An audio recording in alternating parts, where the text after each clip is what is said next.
Dukung dakwah ini terus mengudara. Kajian gratis ini berjalan atas izin Allah dan dukungan tulus dari Anda. Bersama kita sebarkan kebaikan seluas-luasnya. Yuk jadi bagian dari tim kebaikan kami dengan mendukung operasional dakwah. Jazakumullahu khairan kasiran.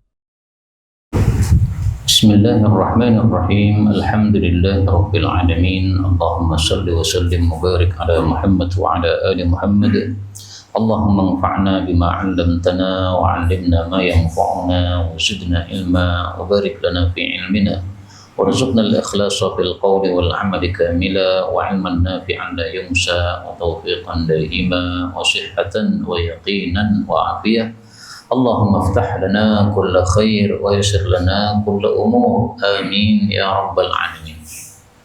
Alhamdulillah kaum muslimin rahimakumullah. Kita lanjutkan pengajian hadis dari kitab Sunan At-Tirmidzi dan kita sudah menyelesaikan pembahasan tentang adab, maka kita masuk pembahasan baru tentang al-amthal, perumpamaan-perumpamaan yang diriwayatkan dari Rasulullah sallallahu alaihi wasallam. Perumpamaan dibuat fungsinya untuk memperjelas masalah, karena satu masalah yang tidak jelas kalau dibuat perumpamaan menjadi semakin gamblang. Dan di dalam Al-Quran kita dapatkan banyak sekali perumpamaan-perumpamaan. Misalnya kita tulis di dalam Al-Quran wa mathalu, ternyata kita temukan beberapa ayat wa mathalul ladzina kafaru wa mathalul ladzina yunfiquna amwalahum wa mathalu kalimatin khabithatin.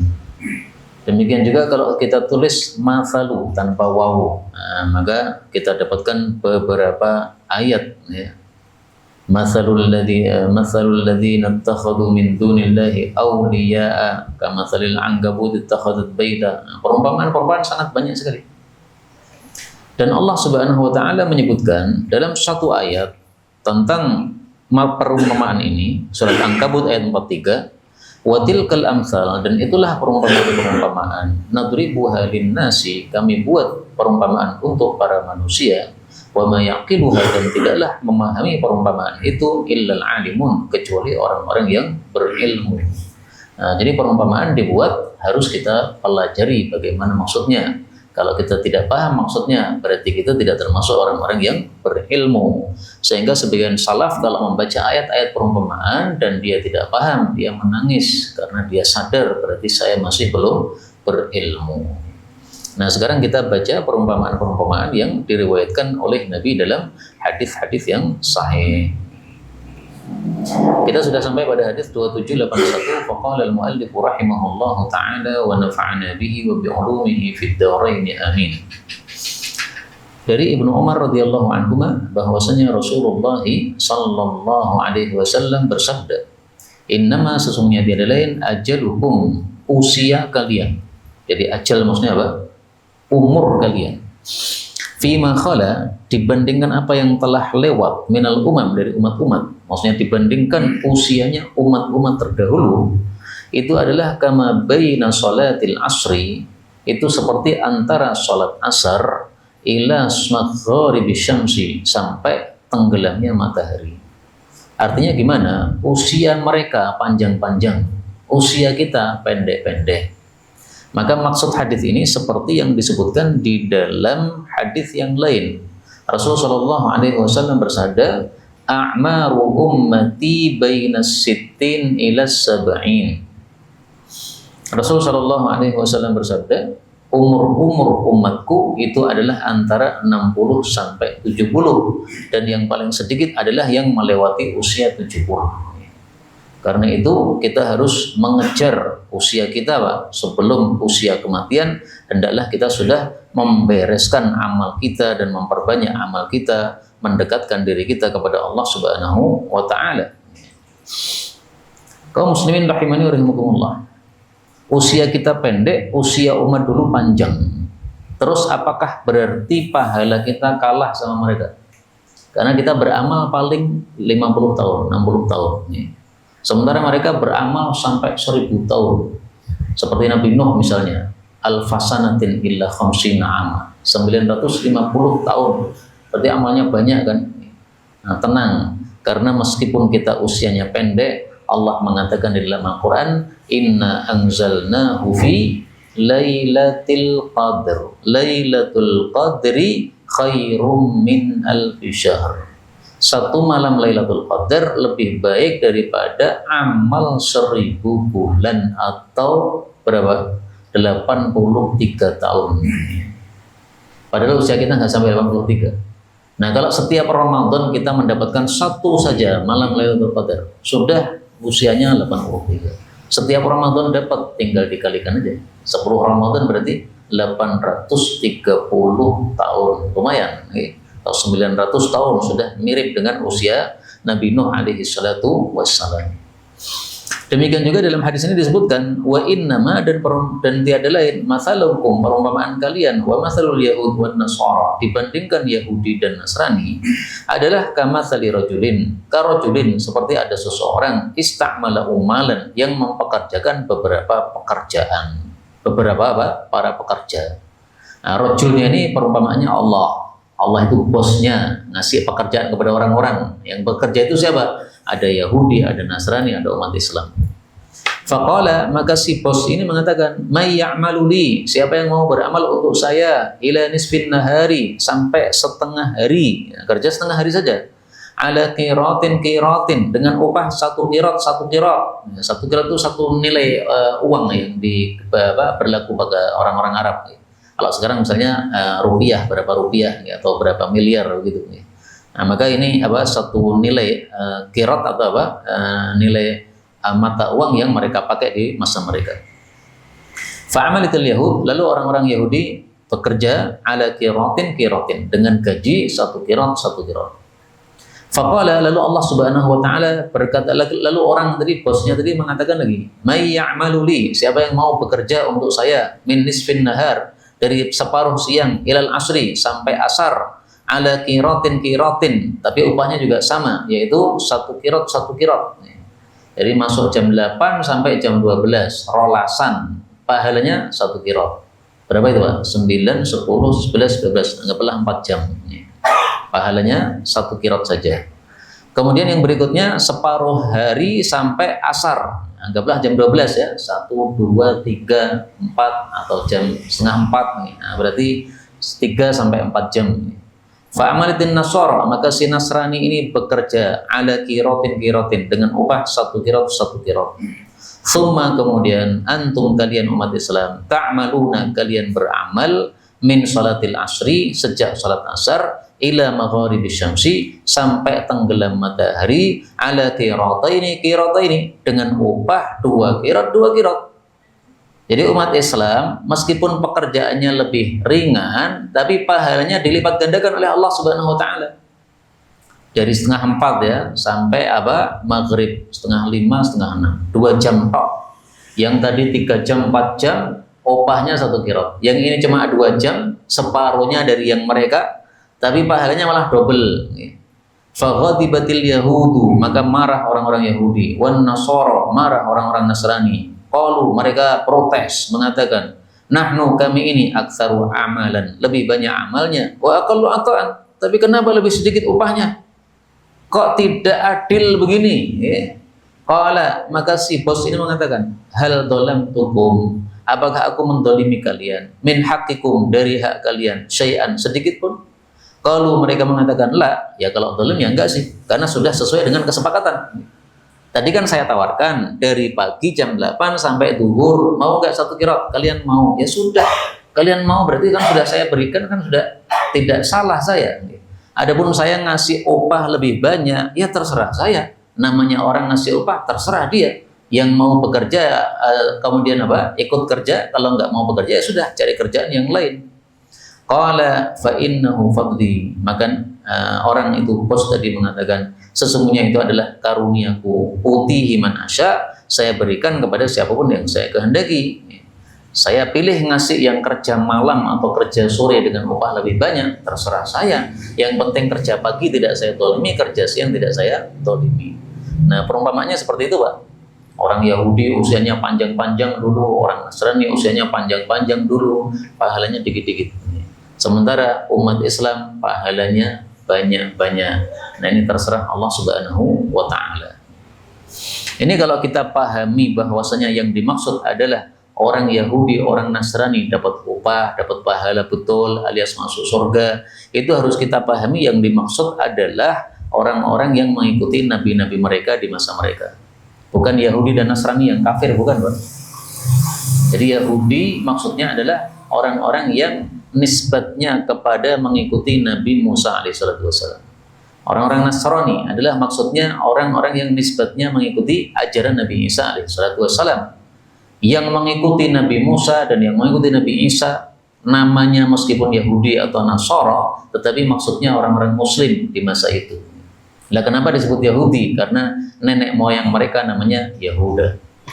Atau karena kalau mereka itu sedang membaca kitab suci mereka itu sambil gini, yatahawwadun, sambil goyang-goyang. Nasrani, kenapa disebut Nasrani? Karena tinggalnya di desa namanya Nasaret, Nasara. Sehingga karena Nabi Isa tinggal di situ, ngaji di situ bersama mereka, akhirnya mereka disebut Nasara. Atau karena mereka ketika ditawari oleh Nabi Isa, siapa yang mau membantu saya dakwah? Mereka mengatakan, nahnu ansarullah. Nah, karena kata-kata ansar akhirnya disebut dengan nama Nasara. Jangan salah paham ya. Kalau ada hadis-hadis yang menunjukkan bahwa Yahudi Nasrani dapat pahala atau masuk surga, itu maksudnya Yahudi Nasrani yang asli yang mengikuti ajaran Nabi mereka, Nabi Musa dan Nabi Isa alaihissalam. Kalau Yahudi Nasrani sekarang itu tidak ada yang mengikuti ajaran Nabinya, nggak ada, Pak. Yahudi sekarang sudah mengubah isi kitabnya, jadi bukan ajaran Nabi Musa. Nasrani sekarang sudah mengubah isi kitabnya, berarti bukan ajaran Nabi Isa alaihissalam. Paham ya? Ya, supaya tidak rancu, seolah-olah hadis ini mengatakan oh berarti Yahudi Nasrani juga masuk surga dapat pahala, buktinya ini enggak begitu. Berikutnya 2872. Nah, jadi intinya hadis ini adalah bahwa umat Nabi Muhammad SAW itu adalah umat yang istimewa, diistimewakan oleh Allah, usianya pendek-pendek 60 tahun, tapi pahalanya dikasih banyak oleh Allah Subhanahu wa taala. Salah satu caranya Allah ngasih banyak pahalanya umat Nabi Muhammad SAW adalah dengan dikasih Lailatul Qadar. Di masa dulu nggak ada Lailatul Qadar. Di masa Nabi Musa nggak ada Lailatul Qadar. Masa Nabi Isa nggak ada Lailatul Qadar.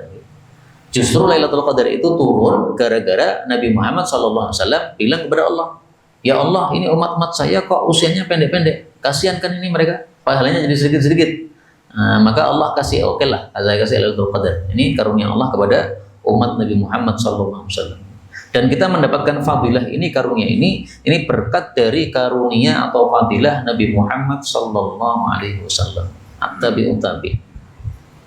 Berikutnya 2872 dari Ibnu Umar radhiyallahu anhuma, dia mengatakan Rasul sallallahu alaihi wasallam bersabda, innama tiada lain annasu, para manusia kaibilin mi'ah, seperti onta jumlahnya 100. Maksudnya gimana? La yajidur rajul, seseorang tidak mendapati fiha pada onta 100 tadi rahilatan, satu pun kendaraan yang kuat. Jadi maksudnya apa? Jarang manusia itu yang kuat, jarang manusia itu yang ibadahnya mantap, jarang manusia itu yang imannya sempurna. Seperti perumpamaannya kalau kita mencari 100 ekor onta, ternyata kabeh ada cacatnya. Ini digunakan untuk perjalanan jauh nggak kuat. Yang ini kuat untuk perjalanan jauh, tapi kalau untuk membawa beban berat kurang kuat. Ada kelemahan-kelemahan. Maka rahilah di sini adalah kendaraan yang kuat, maka diakhiri dengan huruf ta. Taknya ini untuk mubalaghah atau untuk menunjukkan kekuatan yang dahsyat. Nah, maka manusia juga begitu, Pak.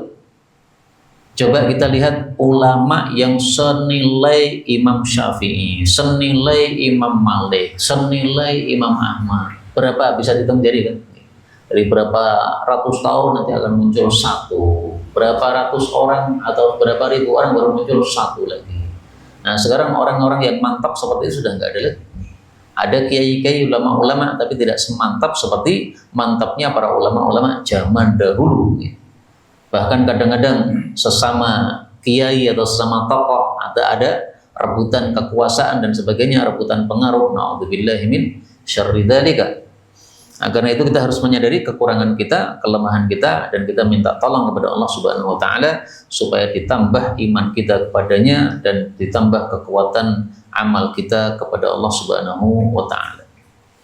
Hadis berikutnya 2873, la tajidu fiha rahilatan au qala la tajidu fiha illa rahilatan. Nah, kalau ini kalimatnya lebih nyaman dipahami ya.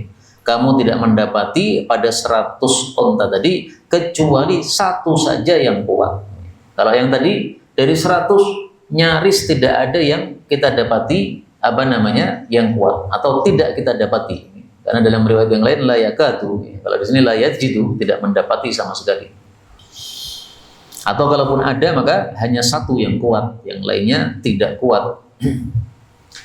2874 dari Abu Hurairah radhiyallahu anhu bahwasanya Rasul sallallahu alaihi wasallam bersabda, innama sesungguhnya tiada lain masali perumpamaanku wa masalu ummati dengan umatku adalah kamathali rajulin seperti seorang laki-laki istauqada naran menyalakan api faja'alat maka berbuatlah adzubabu lalat-lalat wal farashu aneh-aneh yaqa'na fiha mereka masuk ke dalam api tadi wa ana sementara saya ini akhudhu bihujazikum saya pegangi sarung-sarung kalian atau tempat sarung kalian tempat setut kalian wa antum sementara kalian itu taqahhamuna kalian masih nekat menerjang fiha di dalam api tadi.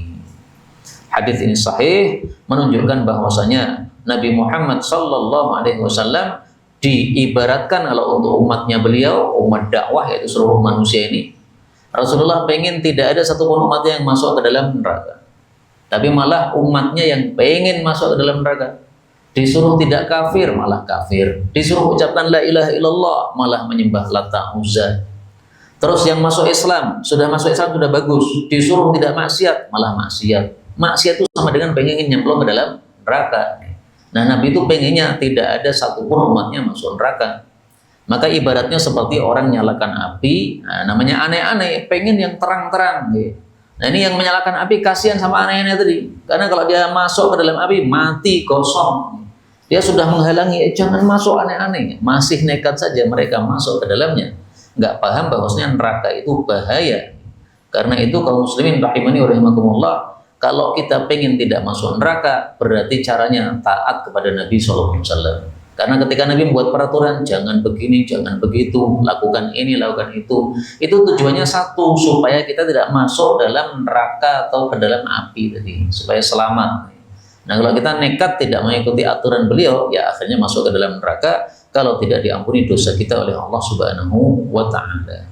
Sampai di sini sudah selesai perumpamaan, sudah beberapa hadis kita baca. Dari hadis berapa tadi ya? 2859 sampai 2874. Nah, sudah beberapa hadis. Sekarang kita masuk bab baru. Abwabu fadailil Quran, bab-bab tentang fadilah Quran an Rasulillah yang diriwayatkan dari Rasulullah sallallahu alaihi wasallam. Bab ma jaa fi bab tentang fadli kelebihan Fatihatul Kitab surat Al-Fatihah. Disebut Fatihatul Kitab karena dia itu pembuka dari kitab Quran alias dimulai Al-Quran dengan surat Al-Fatihah. Bab ini menunjukkan bahwasanya di dalam surat itu ada tafadul. Tafadul itu apa? Satu dengan yang lainnya itu ada satu lebih utama daripada yang lain. Dan ini masalah khilafiyah. Sebagian ulama berpendapat tidak ada tafadul dalam Al-Quran. Semua Quran itu satu derajat. Mereka mengatakan seperti itu supaya tidak menganggap seolah-olah ada ayat yang rendah. Maka mereka mengatakan apa? Tidak ada tafadul. Nah, pendapat yang lebih kuat adalah bahwa ayat-ayat Quran, surat-surat Quran itu ada tafadul satu dengan yang lainnya, ada yang satunya lebih utama daripada yang lain. Dalilnya mana? Ini hadisnya kita baca 2875 dari Abu Hurairah radhiyallahu anhu bahwasanya Rasul sallallahu alaihi wasallam keluar kepada Ubay bin Ka'ab. Ubay bin Ka'ab ini sahabat Nabi yang paling ahli qiraat. Maka Nabi sallallahu alaihi wasallam bersabda, "Ya Ubayyu, wahai Ubay." Wa huwa yusalli, saat itu Ubay sedang salat. Nah, karena sedang salat, beliau sibuk dengan wirid salat, tidak menjawab Nabi. Dia lanjutkan. Faltafata Ubayyun, dia hanya menoleh tetapi tidak menjawab Nabi SAW. Lalu si Ubay ini melanjutkan salatnya, lalu dia cepatkan. Dan ini menunjukkan bolehnya kita mencepatkan sholat kalau ada suatu sebab. Misalnya Pak, panjenengan sholat sunnah, kemudian ada tamu datang, Shopee. Nah, daripada dia menunggu lama, panjenengan cepatkan sholatnya, nggak apa-apa. Sebagian ulama mengatakan saya khawatir itu namanya syirik. Kenapa? Karena kamu beramal untuk manusia, tapi itu nggak tepat ya. Ini buktinya dia meringankan dan tidak dilarang oleh Nabi SAW. Nabi tidak mengatakan, hei jangan meringankan gara-gara saya, nggak begitu. Dibiarkan oleh Nabi SAW. Kemudian dia pun menuju kepada Nabi SAW lalu berkata, Assalamu alayka ya Rasulullah. Ini menunjukkan bahwa kalau kita menemui seseorang hendaklah kita ucapkan salam. Dan boleh kita mengatakan Assalamu alayka, tidak harus alaikum. Kalau kum itu kan untuk banyak orang, 2 atau lebih. Kalau ka ini untuk 1 orang. Tapi alaikum untuk 1 orang juga boleh. Lalu Rasul sallallahu alaihi wasallam bersabda, wa alaikassalam. Ma mana'aka, apa yang menghalangi kamu ya Ubay wahai Ubay antujibani untuk mengijabahi saya idda'atuka ketika saya memanggil kamu. Maka dia mengatakan, ya Rasulullah, sesungguhnya saya ini di tengah-tengah salat. Maka Rasul sallallahu alaihi wasallam bersabda, afalam tajid, apa kamu tidak mendapati fima uhiya ilayya, pada wahyu yang diwahyukan kepada saya, anistajibu lillahi walir rasuli idza da'akum lima yuhyikum, yang isinya adalah istajibu lillah, penuhilah panggilan Allah dan panggilan Rasul sallallahu alaihi wasallam, idza da'akum, jika Allah dan Rasul itu memanggil kalian, lima yuhyikum, terhadap sesuatu yang menghidupkan kalian. Apa yang dimaksud sesuatu yang menghidupkan kalian? Wahyu. Wahyu itu membuat hati hidup. Manusia kan ada 2 bagian ya, ada jasmani, ada rohani. Jasmaninya hidup dengan makanan, minuman. Rohaninya hidup dengan Al-Quran, dengan zikir. Ala bidzikrillah tatmainnul qulub. Jadi maksudnya kalau Nabi manggil kamu ingin menyampaikan wahyu, maka kamu penuhi. Meskipun kamu sedang sholat, batalkan sholatmu. Dan ini khusus untuk Nabi, Pak. Tidak berlaku untuk yang lain. Tidak berlaku untuk yang lain. Makanya dianggap oleh para ulama termasuk khasa'is, keistimewaan Nabi Muhammad SAW, kekhususan, nggak berlaku untuk yang lain. Bagaimana kalau seorang anak sedang salat sunnah, kemudian bapaknya manggil, apakah wajib dibatalkan? Nggak wajib. Bagusnya dibatalkan, tapi nggak wajib dibatalkan. Seandainya kita mengucapkan Subhanallah, bapak kita supaya tahu, oh lagi sholat, nggak apa-apa. Dan kita, apalagi kalau kita tahu bapak kita ridho, oh lagi sholat, dia lanjutkan nggak usah apa, dibatalkan. Nah, maka tidak harus dibatalkan. Tapi kalau Nabi harus dibatalkan. Qala, Ubay mengatakan, bala ya Rasulullah, saya tahu ayat itu dan saya tidak akan kembali, insya Allah tidak akan mengulangi. Nah, ini adabnya seseorang yang berbuat salah, Pak. Pertama, mengakui kesalahannya, bala ya. Yang kedua, berjanji tidak mengulangi, la a'u. Dan ini sudah biasa kalau di pesantren itu santri begitu. Dipanggil oleh ustadznya, kamu melanggar begini-begini. Oh ya Ustadz, mohon maaf. Insya Allah tidak saya mengulangi lagi. Nah, 2 yang diucapkan, maaf. Kemudian apa? Berjanji tidak mengulangi. Kalau hanya maaf saja kurang, kurang adabnya kurang. Maka Rasulullah mengatakan, tuhibbu, kamu senang enggak? Anu ali, maka saya ajari kamu suratan, 1 surat, lam yanzil fit Taurat, yang belum turun di Taurat, wala fil Injil, juga tidak di Injil, wala fil Zabur, juga tidak di Zabur, wala fil Furqan, juga tidak di Furqan, yaitu Al-Quran, mithluha, semisalnya. Jadi ini surat yang tidak ada tandingannya. Di Taurat nggak ada tandingannya, Injil nggak ada tandingannya, di Quran pun juga tidak ada tandingannya. Berarti ini apa? Surat yang paling afdal. Kalau ada surat yang paling afdal, berarti ada surat yang di bawahnya. Tapi bukan berarti suratnya rendah, bukan. Semuanya itu tinggi, Pak. Hanya tingginya itu bertingkat-tingkat gitu. Anggaplah seperti misalnya dalam satu kelas itu ada anak-anak yang ranking, ada yang tidak.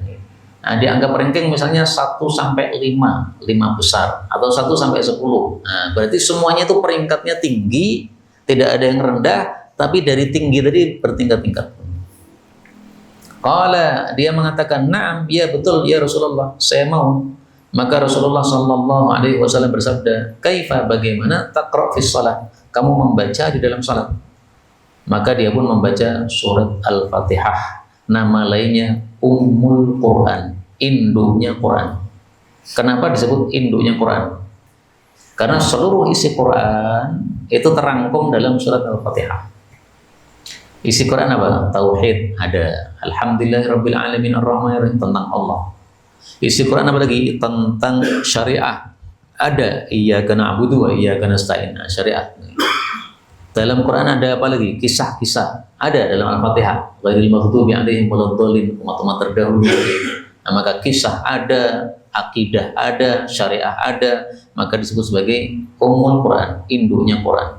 Dan Fatihah ini namanya banyak, Pak. Sekitar ada 10 lebih nama-nama dari surat Al-Fatihah. Silahkan lihat dalam kitab Safwatut Tafasir. Maka Rasulullah Shallallahu Alaihi Wasallam bersabda, "Walladzi nafsi biyadi," demi zat yang jiwaku ada di tangannya. Maksudnya demi Allah. Ma unzilat, tidaklah diturunkan fit Taurati, baik di Taurat, wala fil Injil atau Injil, wala fil Zabur atau Zabur, wala fil Furqan atau Quran, mithluha, yang semisal dengannya. Al-Furqan itu nama lain dari Al-Quran. Wa innaha, dan sesungguhnya Fatihah itu sab'un, 7 ayat, minal mathani, dari ayat-ayat yang mathani, yang diulang-ulang. Wal Qur'anul azim, dan dia itu adalah bacaan yang agung, alladzi utitu, yang aku telah diberi akan dia. Ini fadilahnya surat Al-Fatihah. 1, tidak ada tandingannya, mithluha. 1, tidak ada mithluha, tidak ada tandingannya. 2, dia itu 7 ayat diulang-ulang. Yang lainnya tidak diulang-ulang. Yang ketiga, dia itu adalah bacaan yang agung. Artinya yang tidak ada yang lebih agung daripada surat Al-Fatihah itu. Maka disebut sebagai Al-Quranul Azim. Kenapa? Nggak ada yang lebih agung. Sama dengan Al-Arshul Azim, singgasana Allah yang agung. Kenapa disebut singgasana itu agung? Karena tidak ada makhluk yang lebih besar daripada singgasana Allah. Ada makhluk namanya arsy, singgasana Allah. Ada makhluk namanya kursi, kursinya Allah. Ada makhluk namanya alam semesta.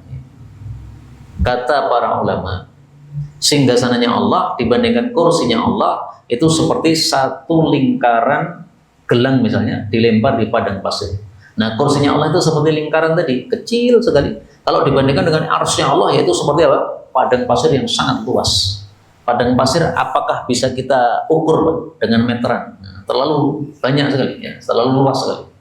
Kemudian kursinya Allah itu kalau dibandingkan dengan alam semesta, langit bumi ini sama juga seperti satu gelang dilempar di padang pasir. Alam semesta yang sangat luas ini, yang kita lihat ini sangat luas.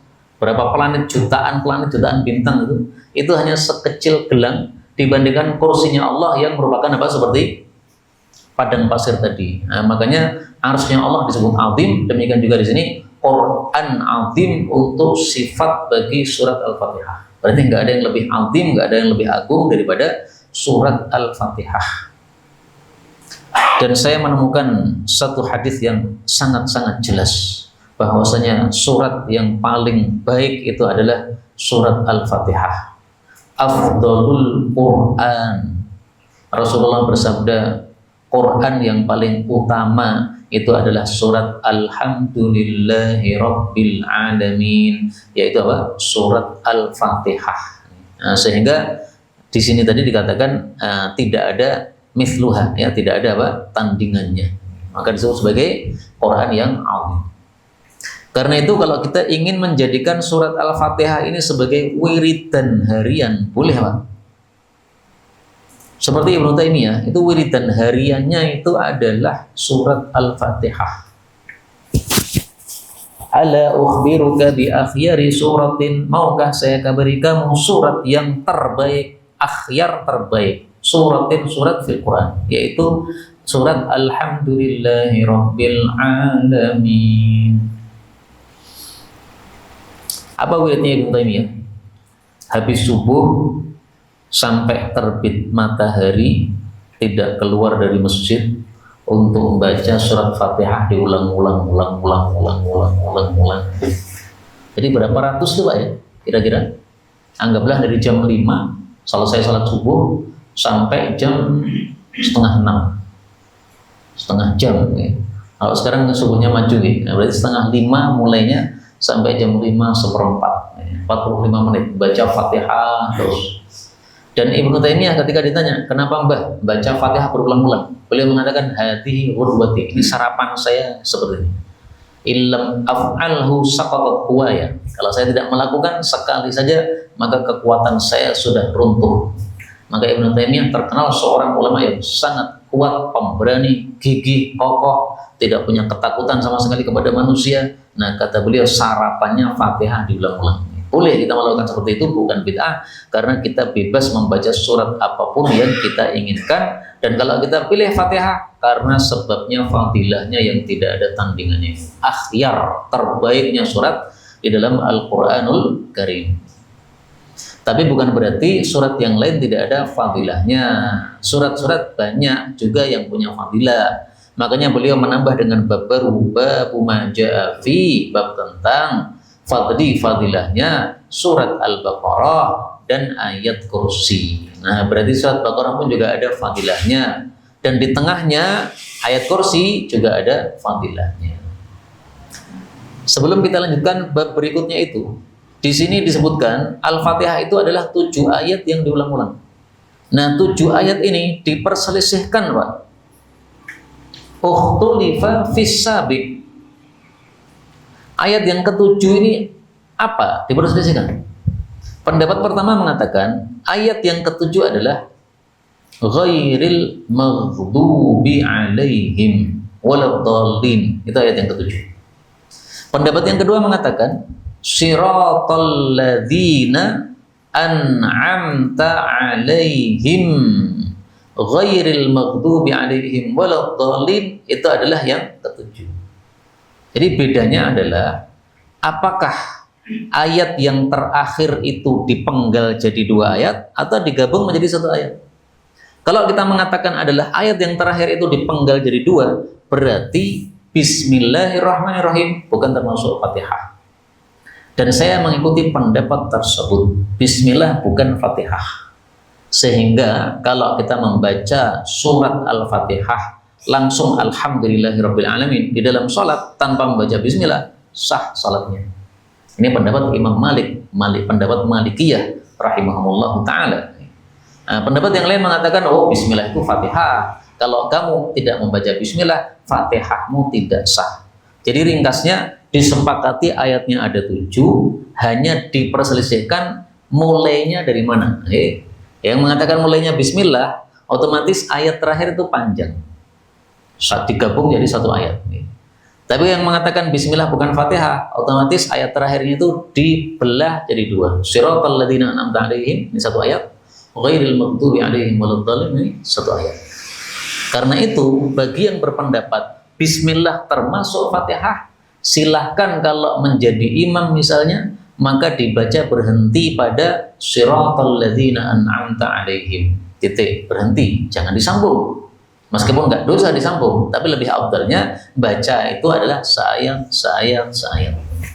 Untuk saya ketika membaca Al-Fatihah, ketika ngimami, saya sambung, Pak. Siratal ladzina an'amta 'alaihim ghairil maghdubi 'alaihim waladdallin. Kenapa? Saya berkeyakinan Fatihah mulainya alhamdulillahirabbil alamin.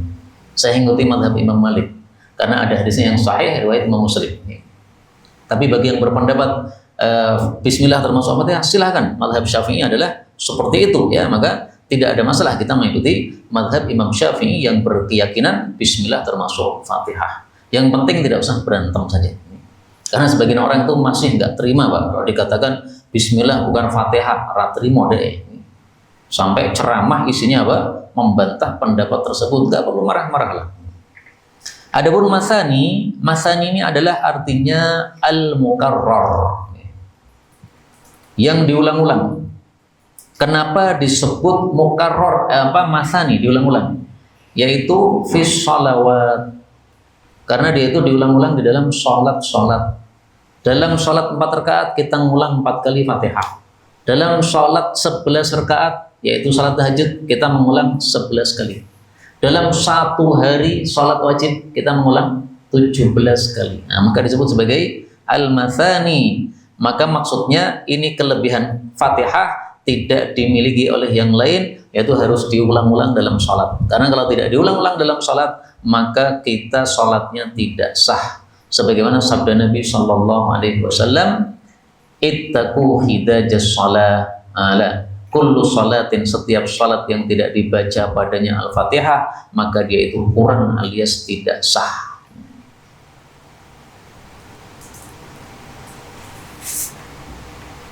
Ada juga satu hadis, tetapi saya lafalnya lupa, bahwasanya surat Fatihah itu bisa menggantikan surat-surat yang lain, sementara surat yang lain tidak bisa menggantikan Al-Fatihah. Maksudnya itu tadi ya, kalau kita baca Al-Fatihah saja dalam satu rakaat sudah sah, tidak harus menambah.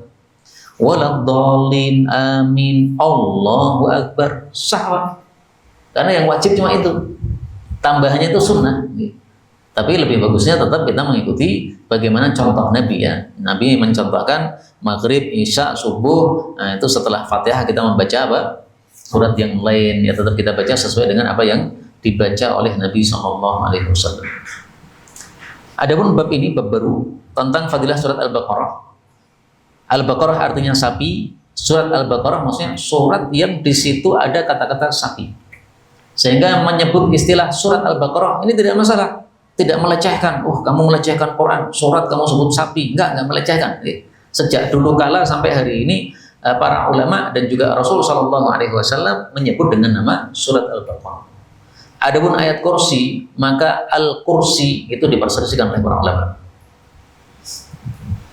Pendapat yang pertama, Al-Kursiyu adalah maudhi'ul qadam, tempatnya telapak kaki. Jadi Allah punya telapak kaki, tapi laisa kamitslihi syai'. Allah tidak seperti siapapun juga. Jadi jangan bayangkan, berarti Allah seperti manusia, punya kursi, bokongnya kayak kursi, kemudian bawahnya ada sandarannya, telapak kakinya ditaruh di sandarannya. Jangan, Pak. Itu berarti kita menyamakan Allah dengan makhluk, dengan manusia. Enggak begitu. Pokoknya para ulama katakan kursi adalah tempat telapak kakinya Allah Subhanahu wa taala, titik. Adapun telapak kakinya Allah bagaimana tidak boleh ditanyakan dan tidak bisa diketahui karena kita tidak melihat Allah dan tidak mungkin Allah sama dengan makhluk. Pendapat yang kedua, kursi itu adalah ilmullah, ilmunya Allah. Nah, sehingga wasi'a kursiyuhu samawat artinya apa? Ilmunya Allah mencakup langit dan bumi. Kalau kursi adalah maudhi'ul qadam tadi, berarti kursinya Allah lebih besar daripada langit dan bumi. Seperti yang sudah saya jelaskan di muka. Singgasana Allah sangat besar, kemudian kursinya dibandingkan singgasana Allah sangat kecil, tapi kursinya Allah ini sangat besar dibandingkan dengan alam semesta ini hanya sangat kecil sekali. Ini yang dapat kita bicarakan ya. Benarnya dari Allah Subhanahu wa taala. Kalaupun ada salahnya, astaghfirullahaladzim li wa lakum. Sengaja saya percepat, ini ada tamu menunggu di rumah. Subhanakallahumma rabbana bihamdika asyhadu an la ilaha illa anta astaghfiruka wa atubu ilaik. Dukung dakwah ini terus mengudara. Kajian gratis ini berjalan atas izin Allah dan dukungan tulus dari Anda. Bersama kita sebarkan kebaikan seluas-luasnya. Yuk jadi bagian dari tim kebaikan kami dengan mendukung operasional dakwah. Jazakumullahu khairan katsiran.